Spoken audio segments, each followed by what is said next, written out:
بسم اللہ الرحمن الرحیم۔ گمنام ہیروز کے معزز ناظرین و سامعین، السلام علیکم۔ ڈاکٹر محمد انیب سلیمی کے ساتھ آپ سن رہے ہیں دیوتا۔ تو آئیے بڑھتے ہیں کہانی کی جانب۔ جناب، سب سے پہلی فکر یہی ہے، آپ کسی خوش فہمی میں نہ رہیں۔ میں اپنی زبان سے بتاؤں گا کہ مشین کہاں چھپا رکھی ہے تو دیواروں کے بھی کان ہوتے ہیں، اور ٹیلی پیتھی جاننے والے کان لگائے بغیر سن لیتے ہیں۔ وہ میرے دماغ میں نہیں آ سکتے، لیکن آپ کی کسی ٹیلی پیتھی جاننے والی ہستی کو دماغ میں آنے کی اجازت دوں گا۔ اس طرح وہ مشین کے متعلق چپ چاپ معلومات حاصل کر لے گی، پھر خیال خوانی کے ذریعے ایسے انتظامات کرے گی کہ دشمن دیکھتے رہ جائیں گے اور مشین یہاں پہنچ جائے گی۔ ڈیکورا، تمہاری باتوں میں وزن ہے، کیا تم مشین کی موجودہ پوزیشن لکھ کر دے سکتے ہو؟ بات زبان سے نکلے یا تحریر سے، وہ پرائی ہو جاتی ہے۔ یہ راز صرف ایک دماغ سے دوسرے دماغ تک پہنچے گا۔ وہ مشین کسی ٹیلی پیتھی جاننے والے کے ذریعے ہی بحفاظت لائی جا سکتی ہے۔ میں کوئی خطرہ مول لینا نہیں چاہتا۔ وہ ایک ذرا توقف سے بولا، مجھے زندگی عزیز ہے، جتنی زندگی رہ گئی ہے اسے عیش و آرام سے گزارنا چاہتا ہوں۔ مجھے مجبور نہ کیا جائے، اور میں مجبور ہونے والوں میں سے نہیں ہوں۔ میں آپ کے پاس ہوں تو سمجھیے مشین بھی آپ کے پاس ہے۔ اب ایک ٹیلی پیتھی جاننے والے کی فکر کریں۔ سپر ماسٹر نے کہا، ہم تمہارے تعاون سے کسی ٹیلی پیتھی جاننے والے کو یہاں تک لا سکتے ہیں۔ ہم نے اخبارات میں دیکھا ہے، کتنے ہی لوگوں نے دعویٰ کیا ہے کہ ان کے پاس یہ علم جاننے والی ہستی ہے۔ ان تمام لوگوں کے فون نمبرز تمہارے پاس ہیں۔ تم ایک سے رابطہ قائم کر چکے ہو۔ یہاں بیٹھ کر باقی لوگوں سے معاملات طے کرو، شاید کسی سے کوئی بات بن ہی جائے۔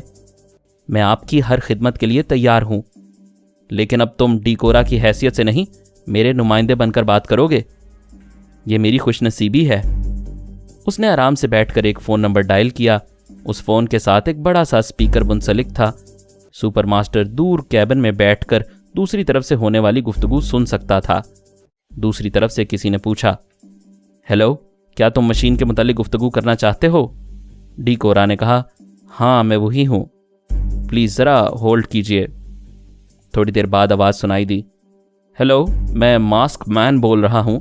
اگر واقعی تمہارا تعلق مشین سے ہے اور تمہیں ٹیلی پیتھی جاننے والوں کے نام یاد ہیں تو یہ ضرور معلوم ہوگا کہ ایک ٹیلی پیتھی جاننے والا آرمر میرے پاس ہے۔